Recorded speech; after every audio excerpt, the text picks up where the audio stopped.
बहुत समय पहले हिमवंत नाम के एक राज्य में एक शक्तिशाली लेकिन विलासी राजा का शासन था। उस राजा का नाम विक्रमादित्य था, लेकिन उसकी करनी से उसका नाम और पहला भाग, राजा की बुराई और राज्य का पतन। बहुत समय पहले हिमवंत नाम के एक राज्य में एक शक्तिशाली लेकिन विलासी राजा का शासन था। उस राजा का नाम विक्रमादित्य था, लेकिन उसकी करनी से उसका नाम और प्रतिष्ठा धूमिल हो चुकी थी। राजा विक्रमादित्य को किसी समय न्यायप्रिय और शक्तिशाली राजा के रूप में जाना जाता था, लेकिन समय के साथ वह वासना, मदिरा और भोग विलास में इतना लिप्त हो गया कि अपनी प्रजा और राज्य की जिम्मेदारियों से पूरी तरह अनभिज्ञ हो गया।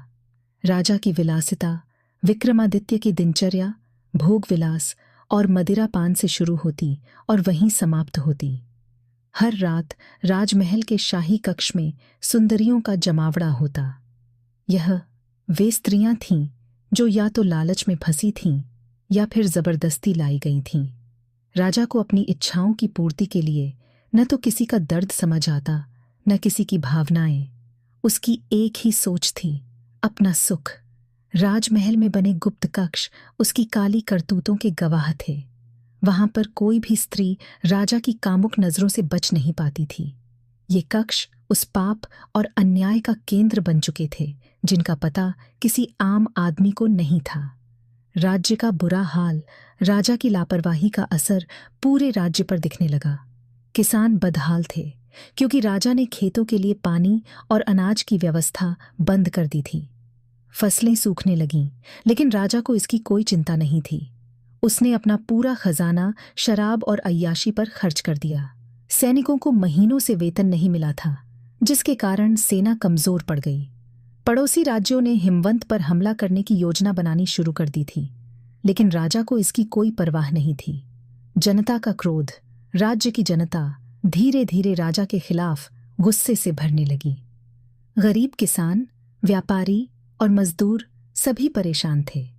वे दिन रात भूखे मरते, लेकिन महल में हर दिन नई दावतें होतीं। कई बार लोगों ने राजा के पास अपनी समस्याएं लेकर जाने की कोशिश की, लेकिन राजा ने उन्हें दुत्कार कर भगा। तुम्हारा राजा हूं, वह कहता। तुम्हारी जिम्मेदारियां मेरी नहीं। रानी का विरोध, राजा विक्रमादित्य की पत्नी रानी सुरभि इन सब परिस्थितियों से बेहद आहत थीं। सुरभि एक सच्ची और धर्मपरायण महिला थीं। उन्होंने कई बार राजा को समझाने की कोशिश की, लेकिन विक्रमादित्य ने उनकी बातों को हंसी में उड़ा दिया। तुम एक औरत हो सुरभि, वह कहता। राजनीति और भोग का खेल तुम्हारी समझ से परे है। तुम मेरे मामलों में दखल देना बंद करो। सुरभि ने हार नहीं मानी। उन्होंने राज्य के भले के लिए मंदिरों और आश्रमों में दान देना शुरू किया। उन्होंने कई गरीबों को खाना और कपड़े मुहैया कराए, लेकिन उनका अकेला संघर्ष राज्य के पतन को रोकने के लिए पर्याप्त नहीं था। ज्योतिषी की भविष्यवाणी। एक दिन एक वृद्ध ज्योतिषी राजा के दरबार में आए। वह साधारण कपड़ों में थे, लेकिन उनकी आंखों में गहरी चमक थी। उन्होंने राजा से कहा, महाराज, आपके भोग विलास और अधर्म का समय अब समाप्ति पर है। यदि आप नहीं सुधरे तो आपका राज्य, आपका परिवार और आपकी खुद की जिंदगी नष्ट हो जाएगी। राजा विक्रमादित्य ने उनकी बातों का मजाक उड़ाया। तुम जैसे ढोंगी मेरे दरबार में कई आते हैं, उसने कहा। जाओ और अपने झूठे भविष्यवाणियों से किसी और को डराओ। ज्योतिषी मुस्कुराए और बोले, आप मेरी बात को मजाक में ले सकते हैं महाराज, लेकिन याद रखें, पाप का घड़ा एक दिन भरता जरूर है। वह दिन ज्यादा दूर नहीं है। अशुभ संकेत। ज्योतिषी की भविष्यवाणी के कुछ ही दिनों बाद राज्य में अशुभ घटनाएं शुरू हो गईं। महल में एक रात अचानक आग लग गई। वह कक्ष जहां राजा ने सबसे ज्यादा पाप किए थे, पूरी तरह से जलकर खाक हो गया। राजा का प्रिय हाथी, जो उसकी शान का प्रतीक था, मर गया। राजा के सपनों में अजीब अजीब दृश्य आने लगे। वह सोते सोते चिल्ला उठता। उसे खून से सने हाथ और रोती हुई स्त्रियों के चेहरे दिखते। उसकी हालत दिन ब दिन खराब होती जा रही थी, लेकिन वह फिर भी अपनी आदतों से बाज नहीं आ रहा था। जनता की क्रांति। राज्य की जनता अब चुप नहीं रह सकती थी। गांव-गांव में राजा के खिलाफ बगावत की चिंगारी सुलगने लगी। लोग मंदिरों और चौपालों में इकट्ठा होकर राजा को गद्दी से हटाने की योजना बनाने लगे।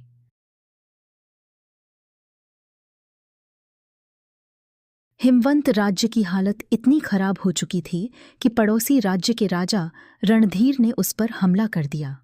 रणधीर एक वीर और बुद्धिमान शासक था, जिसने विक्रमादित्य की कमजोरी और राज्य की अव्यवस्था का पूरा फायदा उठाया। रणधीर ने अपनी सेना को मजबूत किया और बिना किसी बड़ी बाधा के हिमवंत के किले तक पहुंच गया। राजा विक्रमादित्य ने युद्ध के लिए कोई तैयारी नहीं की थी। उसकी सेना असंगठित थी, सैनिकों का मनोबल गिरा हुआ था और राज्य का खजाना खाली था। रणधीर की सेना ने कुछ ही दिनों में किले पर कब्जा कर लिया। विक्रमादित्य को अपनी हार स्वीकार करनी पड़ी और उसे मजबूरन अपना महल छोड़कर भागना पड़ा। जंगल की ओर प्रस्थान। हार के बाद विक्रमादित्य ने अपनी पत्नी रानी सुरभि के साथ जंगल की ओर प्रस्थान किया। उनके पास न तो धन था, न ही सेवक और न ही कोई सहारा। दोनों भूखे प्यासे थके हुए जंगल में भटकते रहे। रानी सुरभि ने एक बार भी अपने पति पर कोई सवाल या ताना नहीं मारा। उन्होंने बिना किसी शिकायत के अपने पति का साथ दिया, क्योंकि वह जानती थीं कि यह समय उनका साथ देने का है, न कि उनकी गलतियों को गिनाने का। जंगल घना और भयावह था। जंगली जानवरों की आवाज़ें, ठंडी हवाएं और अंधेरा सब कुछ डराने वाला था। लेकिन सुरभि ने विक्रमादित्य को साहस दिया। उन्होंने राजा से कहा, हमारी यह स्थिति भगवान की इच्छा है। यदि हम इसे सहन करेंगे और अपनी गलतियों को स्वीकार करेंगे तो ईश्वर हमें जरूर राह दिखाएंगे।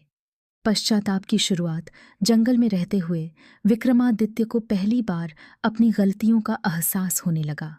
वह याद करने लगा कि कैसे उसने अपने राज्य और अपनी प्रजा को नज़रअंदाज किया। उसने सोचा, मैंने प्रजा की सेवा करने के बजाय अपने सुख को प्राथमिकता दी। मैंने अपनी जिम्मेदारियों से भागकर केवल अपने भोग विलास में समय बिताया। यही कारण है कि आज मैं सब कुछ खो चुका हूं। ग्लानि से भरने लगा। वह रातों को ठीक से सो नहीं पाता था। हर बार उसे अपने कृत्य याद आते और वह शर्म से आंखें बंद कर लेता। रानी सुरभि का प्यार। इस कठिन समय में रानी सुरभि ने अपने प्रेम और सहनशीलता से विक्रमादित्य को सहारा दिया। उन्होंने जंगल में जड़ी बूटियां इकट्ठा कीं, झरने से पानी लाया और फल तोड़कर अपने पति को खिलाया। उन्होंने कभी अपनी तकलीफों की शिकायत नहीं की, बल्कि हमेशा विक्रमादित्य को धैर्य रखने की प्रेरणा दी। एक दिन जब विक्रमादित्य ने सुरभि से कहा, तुम्हें मुझ जैसे स्वार्थी और पापी राजा के साथ नहीं रहना चाहिए। मैंने तुम्हारे साथ भी अन्याय किया। तुम मेरे साथ क्यों हो? सुरभि ने जवाब दिया, राजा, आपका पाप बड़ा है, लेकिन मेरा प्रेम उससे भी बड़ा है। मैं आपका साथ इसलिए दे रही हूं क्योंकि मैं आपसे प्रेम करती हूं और यह मेरा धर्म है। अगर आप अपने कर्मों को सुधारने का संकल्प लें तो आप फिर से वही विक्रमादित्य बन सकते हैं जिनसे मैंने विवाह किया था। सुरभि के इन शब्दों ने विक्रमादित्य के मन को गहराई तक झकझोर दिया। साधुओं से भेंट।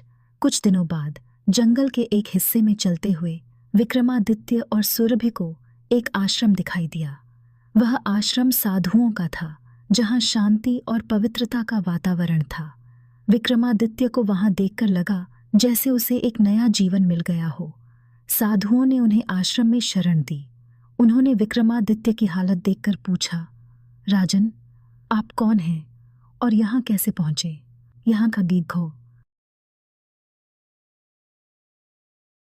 पूरी कहानी बता दी।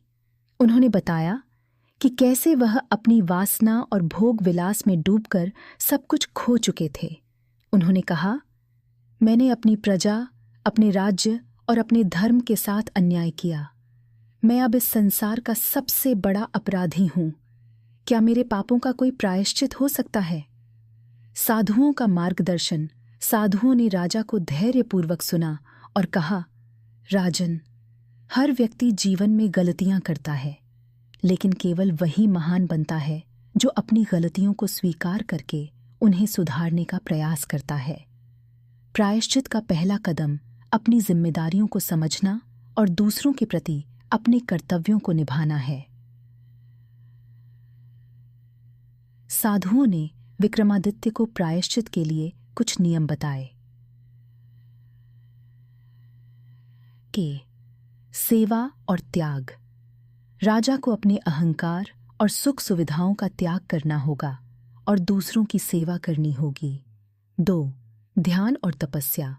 आत्मा की शुद्धि के लिए ध्यान और तपस्या करनी होगी। 3. दया और क्षमा। अपने सभी दुश्मनों और आलोचकों को क्षमा करना होगा। 4. वो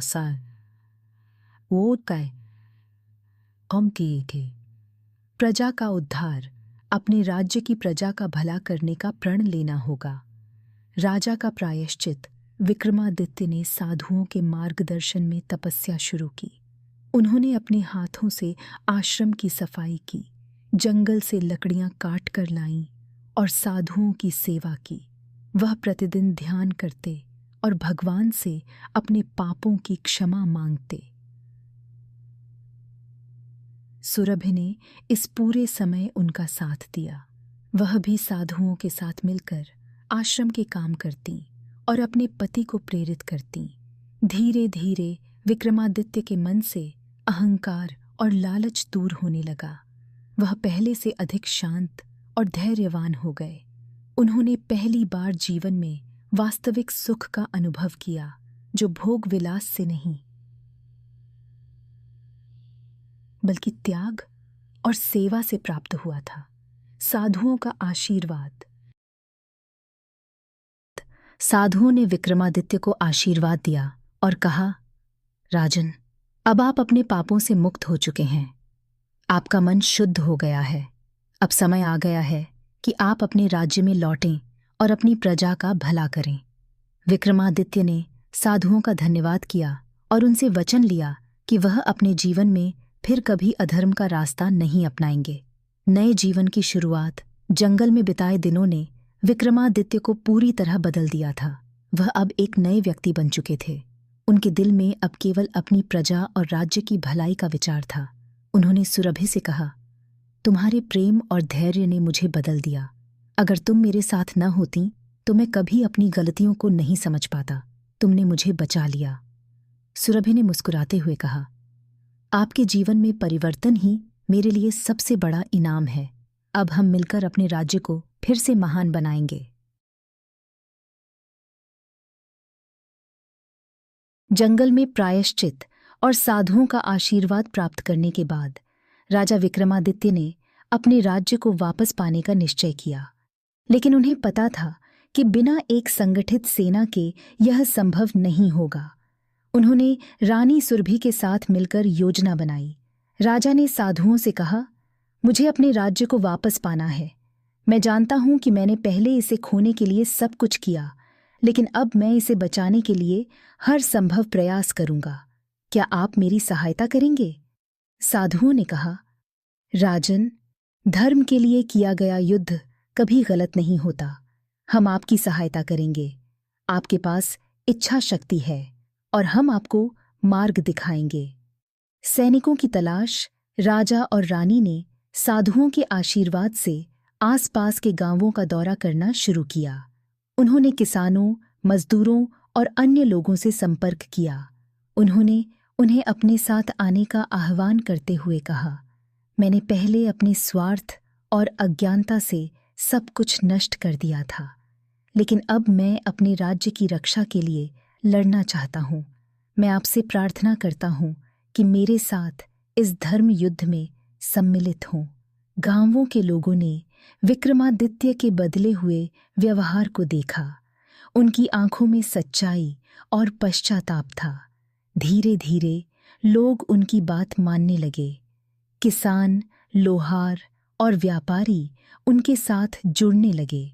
सभी ने मिलकर हथियार तैयार किए और युद्ध के लिए अभ्यास शुरू किया। गुरिल्ला युद्ध की रणनीति। चूंकि रणधीर की सेना बड़ी और मजबूत थी, विक्रमादित्य ने साधुओं की सलाह पर गुरिल्ला युद्ध की रणनीति अपनाई। उन्होंने अपनी सेना को छोटे छोटे समूहों में विभाजित कर दिया और जंगलों, पहाड़ों और नदी के किनारों पर छिपने का आदेश दिया कि रणधीर की सेना पर अचानक हमला किया जाए और उसे कमजोर किया जाए। रानी सुरभि का योगदान।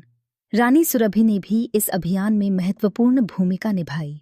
उन्होंने सैनिकों को प्रेरित किया और उनकी हिम्मत बढ़ाई। उन्होंने कहा, हम इस युद्ध को केवल ताकत से नहीं, बल्कि धैर्य और बुद्धिमानी से जीत सकते हैं। हर सैनिक का साहस ही हमारी असली शक्ति है। उन्होंने महिलाओं को भी इस अभियान में शामिल किया। महिलाओं ने भोजन, हथियार और अन्य आवश्यक सामग्रियां तैयार करने में मदद की। रणधीर की सेना पर पहला हमला। कुछ हफ्तों की तैयारी के बाद विक्रमादित्य की सेना ने रणधीर की सेना पर पहला हमला किया। यह मुसह हमला अचानक हुआ और रणधीर की सेना को संभलने का मौका नहीं मिला। छोटे छोटे समूहों में विक्रमादित्य के सैनिक जंगलों और पहाड़ों से निकलकर रणधीर की सेना पर टूट पड़े। इस रणनीति ने रणधीर की सेना को भारी नुकसान पहुंचाया। उन्होंने सोचा कि यह केवल एक छोटा विद्रोह है, लेकिन उन्हें पता नहीं था कि यह शुरुआत थी। युद्ध का निर्णायक दिन कई छोटे छोटे हमलों के बाद विक्रमादित्य ने अपनी सेना को किले की ओर बढ़ने का आदेश दिया। उन्होंने रणधीर को सीधा मुकाबला करने के लिए ललकारा। रणधीर ने विक्रमादित्य को कमजोर समझा और यह चुनौती स्वीकार कर ली। दोनों सेनाएं मैदान में आमने सामने आईं। यह युद्ध हिमवंत के इतिहास में सबसे बड़ा और महत्वपूर्ण युद्ध था। विक्रमादित्य ने अपने सैनिकों को प्रेरित करते हुए कहा, यह युद्ध सिर्फ मेरा नहीं है, यह हमारे राज्य, हमारी प्रजा और हमारे धर्म का युद्ध है। अगर हम यह युद्ध जीतते हैं तो यह हमारी आने वाली पीढ़ियों के लिए प्रेरणा बनेगा। युद्ध की शुरुआत, युद्ध का आरंभ भयंकर था। रणधीर की सेना बड़ी थी, लेकिन विक्रमादित्य के सैनिकों में उत्साह और जोश था। उन्होंने रणधीर की सेना को हर दिशा से घेर लिया। रणधीर ने विक्रमादित्य को कमजोर समझने की गलती की। जैसे जैसे युद्ध आगे बढ़ा, विक्रमादित्य की रणनीति ने रणधीर की सेना को कमजोर कर दिया। आखिरकार रणधीर की सेना हार मानने लगी। उनके सैनिक थक चुके थे और हताश हो गए थे। विक्रमादित्य ने रणधीर को जीवित पकड़ लिया और कहा, तुमने मेरे राज्य को मेरी गलतियों के कारण छीन लिया था, लेकिन अब मैंने अपने कर्मों को सुधारा है और धर्म के लिए लड़ाई लड़ी है। मैं तुम्हें जीवन दान देता हूँ, लेकिन तुम्हें वचन देना होगा कि तुम भविष्य में किसी अन्य राज्य पर आक्रमण नहीं करोगे। रणधीर ने शर्मिंदा होकर यह वचन दिया और विक्रमादित्य के सामने नतमस्तक हो गया। राज्य की वापसी। विक्रमादित्य ने अपने राज्य को फिर से प्राप्त कर लिया। उन्होंने महल में प्रवेश करते समय भगवान का धन्यवाद किया और रानी सुरभि को गले लगाते हुए कहा, यह सब तुम्हारे प्रेम और धैर्य का परिणाम है।